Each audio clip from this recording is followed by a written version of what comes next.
Arestado ang tatlong snatcher sa Commonwealth Avenue sa Quezon City. Ang modus nilang nabisto sa isang viral video, pagsiksik at pagsabay sa dagsa ng mga commuter.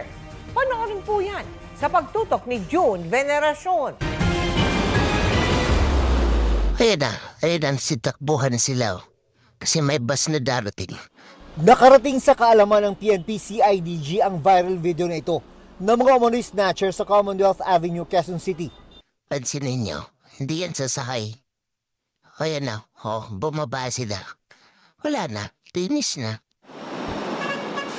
Kahapon, muling umatake ang mga suspect sa Commonwealth Avenue. Isang babae ang kanilang nakuhanan ng cellphone. Nandun ang mga pulis, kaya narespondihan agad ang paghingi ng tulong ng biktima. Nag-hot pursuit yung operatiba natin.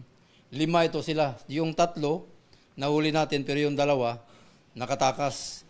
Estilo raw ng mga suspect na magbihis na parang ordinaryo lang na commuter. Maniniksik daw sila sa loob ng bus. At mga babae ang karaniwan nilang target. May taga-distract, may iba yung kukuha ng cellphone. Pag nakuha, ipapasa doon sa likod hanggang makarating doon sa ibang kasama nila. Nasampahan na ng reklamong theft at robbery ang mga suspect. Umaapila ang CIDG sa iba pang biktima ng grupo na magsampa ng reklamo. Sinusubukan pa naming makuha ang kanilang panig. Para sa GMA Integrated News, June Veneracion, nakatutok 24 oras.